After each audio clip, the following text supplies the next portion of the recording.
Hello, and welcome to Up Close and Personal with Inelia Benz. I'm your host, Helene Lipson. For our listeners not yet acquainted with Inelia, she was born in Chile and entered this world directly from source energy without any karmic debt, and she came into this life with a sense of knowingness on a pure mission.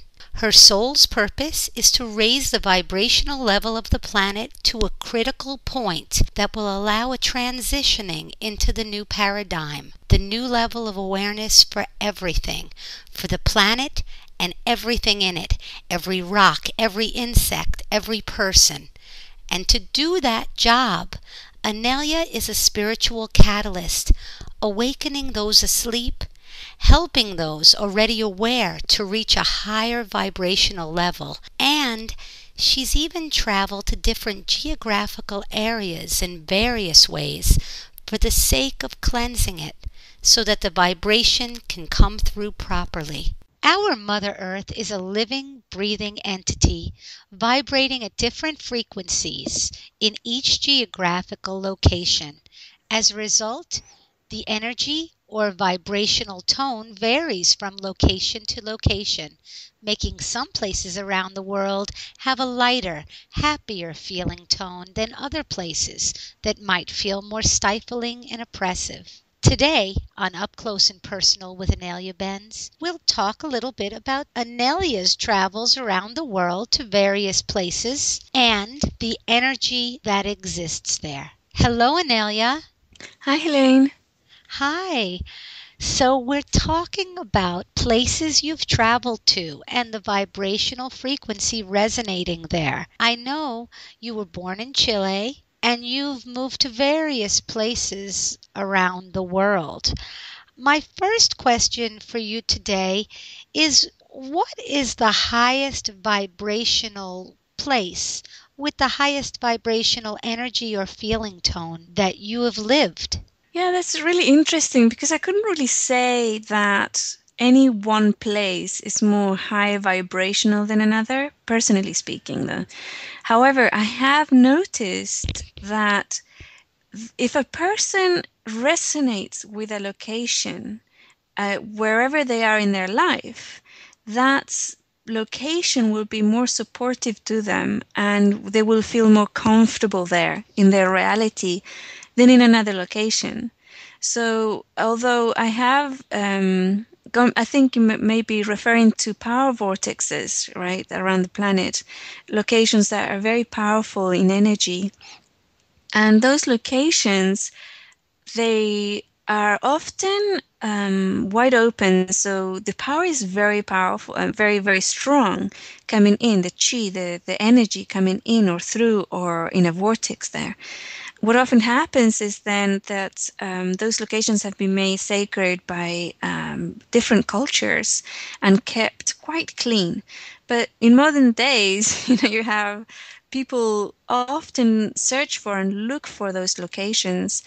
And what I find is that those particular locations, it appears that the veil is thinner, so you are able to sense more, see more. And they often also have a very funny little quirk is that many people want to move and live there. But when they get there, the location will either completely, or it feels like it completely embraces them and supports them, or spits them out. So they can't stay there on a long-term basis. And that's based on their purposes. The person's location really supports them if they're at the same vibrational level or that resonates with them. And there's no judgment in that.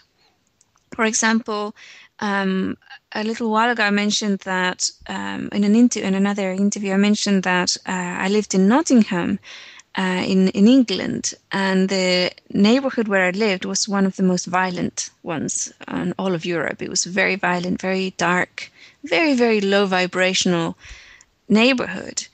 And we moved there because my mother was in that space. She was in a very, very low vibrational space, and she was the head of the family. She moved us there, and she was in a hugely long and deep depression while she lived there. which reflected very nicely with the environment. But for me personally, although the place was really ugly as far as I was concerned, I never saw any violence. I never experienced it. I would read about it in the newspapers the next day, but I never personally experienced it myself as a being, right? I was never attacked. Even though sometimes I would walk home really late at night, I never saw it. I never experienced it. So yeah, the location, vibrationally speaking, does vary, but how comfortable the person is there really depends on the person. Really depends on whether that person can resonate at that level. So, has any environments that you have been in, have you felt like it was, as you said, spitting you out? Is it chew you out? What was the phrase? Chew you up and spit you out, or were you Yeah, just pushed along? Where were you pushed out, or where did you feel that you couldn't remain?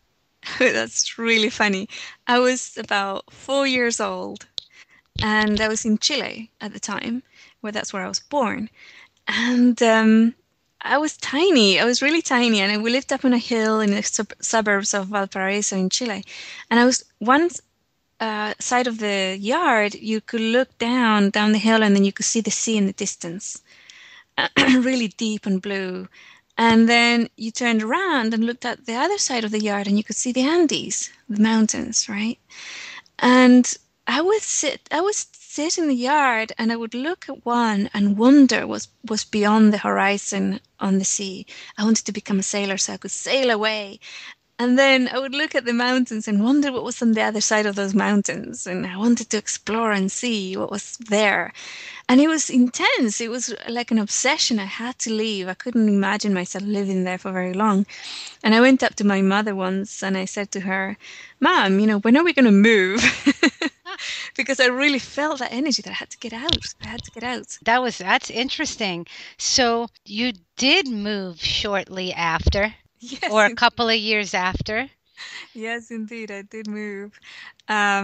It was about 2 or 3 years later that the military coup happened in Chile, and yes, indeed, we moved around the country and also left for Argentina, so I was able to find out what was on the other side of the Andes. Mm. Very young, and my mum would always joke. She would kept saying, you caused the coup because you wanted to move. Because when I asked my mum, when are we going to move? She says, we're not going to move. We're going to stay here forever. And I totally freaked out. I thought, we're not going to stay here forever.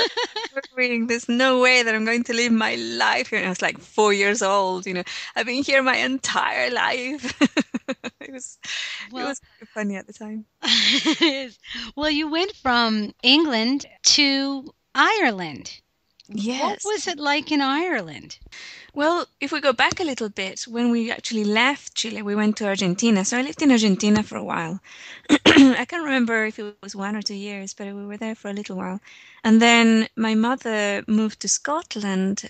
She was given refugee status in the UK, and they moved her to Scotland. And I joined her in Scotland. So we lived there for a while as well. Then I moved to Nottingham. That's where I spent a lot of years. And as an adult, I was already married when we moved to Dublin. And yeah, Dublin, Ireland was completely different to England. We might think it's all the same, but the energy was completely and utterly different. And I lived there for about 9 years. I went to college there, Dublin City University, got my degree, and then we moved to Chile. I went back to Chile for 2, 3 years, lived there. I had to sort out all sorts of family things, properties and closure for all sorts of things, and then we moved to Spain, and I lived in Spain for a couple of years, 4 years, 2 years in Madrid and 2 years in Seville. And even within Spain, like the two different cities was completely different. The energies between Madrid and Seville are completely and utterly different. Well, what makes the energies different in one place or the next? Yeah, it's really subtle. I always felt that one of the reasons why my family moved so often from country to country, from city to city, was because the energies, after you're in a location for a while, they kind of start to seep in and make the programs. You start being programmed in a certain way. That's one of the things that I discovered really young, was that as we moved from one country to another, the reality of the individuals living there was so utterly different to the others, and they all felt that that was the real life, right? That was the real world, and that was the programs that they were living through were the only ones that was reality, and they were just so different to the other ones. And I realized at a very young age that, yeah, our culture, our upbringing, our location really does affect how we experience life, what we think is real and what we think is Hmm. not real. Oh, absolutely. So you live in Sacramento, California right now. How is that environment for you? Sacramento is a really strange location. Nothing ever happens here. It's a very strange city. There's like an energy, a really deep, powerful energy under the ground. But when you look at the city, or when you look at the energies, you get a really big, powerful feeling saying, "Don't look here. Go away or move along. There's nothing happening here." And it's really, really peculiar. And if we think about it, Sacramento is the capital city of California. And California is a very powerful energy location on the planet. So why would they settle the capital city in such a strange location? It's like it's in the middle of nowhere. It floods, Mm, and it's really actually quite difficult to get here. So, yeah, it is actually. It's 2 hours from San Francisco. It's far from LA. You're just kind of in the middle of everything, but there's nothing around you. right. And it also has a really strange energy. I've had people visiting who come here and they go into the city expecting a city bustling kind of feeling, and it's isolated, it's abandoned type thing. Wow. Do you see yourself staying for the rest of your life in Sacramento? No, I've always been very uncomfortable in Sacramento. I don't do well in the heat, and Sacramento gets extremely hot. And it's very flat, and I prefer mountains and high altitudes, and I prefer the sea. I love the sea. The sea is my favorite location on the planet. And there's nothing of that here. It's very flat, there's no sea, it's very hot. And my own house has been extremely supportive. I had a chat with the yard when we moved in, with regards to how it would grow. Now it looks like a jungle, and it's really peculiar because we only water it twice a week. But everything here just grows extremely quickly, just in my yard, really, really quickly. And there's loads of greenery, loads and loads of birds, and it's like a jungle, literally like a jungle. And I don't put any chemicals in the ground at all. But it's highly supportive. The energies are very, very supportive, and that's one of, for example, a supportive energy that comes in directly from Gaia into my life, right? It's my yard that looks like a jungle in the middle of Sacramento. Wow. Now, I know that you recently did a workshop in Ecuador. What was it like there? I heard that, I don't know, I heard on a YouTube video that Ecuador was to be our new Tibet. Is there any truth to that? And is it a highly spiritual place? Is that an energy vortex? Oh, I don't know about Ecuador and the New Tibet. I mean, I've heard so many New Tibets. The one that came in the 60s or the 40s was Chile. There was the energy had moved to Chile. And then somebody said it was Peru, and now as people are saying Ecuador. So they really don't know where the new center is. I still subscribe to the one in Chile because it came in at the same time as I did. Being egotistical here and saying, yeah, of course, it's Chile. And I have connections in Chile who know the actual location and everything that happens there and stuff. And Ecuador is really unique as a location. Um, there are power vortices around Ecuador, the one that I'm familiar with, because not all of Ecuador has power vortexes. It's just they're spread out, right? Just like the states, you can't say the entire state is a power vortex. Hmm. And there's one town in Ecuador where I held it was a retreat, and I've had a workshop there last year as well, and I visited a couple more times.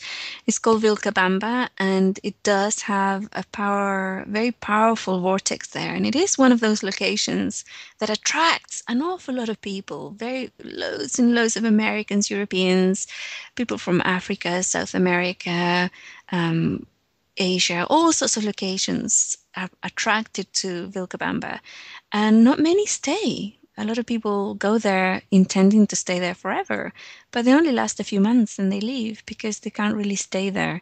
The energy is not compatible, and it's so powerful that it amplifies everything that you have. So that's interesting. So, in other words, whatever somebody is bringing into one of these high vortex energy areas, they're actually magnifying, so that if they were almost feeling toxic and full of negativity, that would magnify too.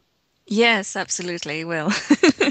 Okay, so that would Yeah. make that a very hard place to be for somebody that was bitter or seething mad or had a grudge or filled with Absolutely. wrath. Yeah. Oh, Yeah, yeah. And funnily enough, it's not just about geographical locations, it's also individuals. I mean, there's some individuals on the planet that are really high vibrational.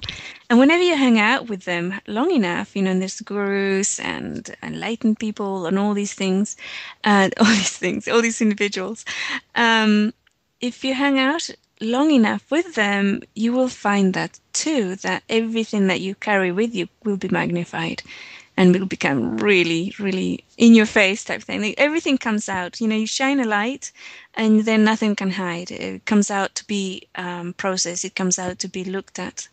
It's a huge opportunity. So yeah, there are locations on the planet where you can do that. There's individuals as well that will manifest that for others, and yeah, it's all about. There's even animals. People talk about the white lions in Africa that do a very similar thing. The people who spend time with them get transformed. incredible. But yeah. Yeah. So, what are some of these high vortex areas all around the world that you know of? Well, I know about Vilcabamba. I know about several places in Arizona. There's some here in California, but really, a person can do a little bit of research. I mean, there's Peru, there's Chile, there's India, there's all sorts of locations not so well known in places like China and Japan, the Middle East. So, yeah, I mean, even in Alaska, there's some places too. And really, if the person is looking for that, all they have to do is have the intention to find a location that's high vibrational and very supportive of them. And then they'll start receiving the messages, or a location will pop up continuously in their life. They go visit there, and there it is. But yeah, it's not actually necessary, but it's an experience. Yeah, it's an experience. Interesting. And now, in closing, I wanted to ask you, I know that you are co creating a global ascension center, and you're actually asking for or drawing to you a piece of land in a certain area that would resonate at a high vibrational frequency and help other people energetically ascend. What are some of the areas that you're looking for property, or that your group or the people that are co-creating with you are seeking? Well, first of all, everybody's invited. There isn't actually a group. It's very organic. It's a co-creative, collective level, human collective level thing. There isn't a group as such. There's some individuals who have become very involved in creating this, and anybody's invited and open to have a look, investigate what we're doing, and join, right? At any level, Hmm. even if it's just visualizing the thing. Now, I was requested to start or open the first one here in California to stabilize certain energies here.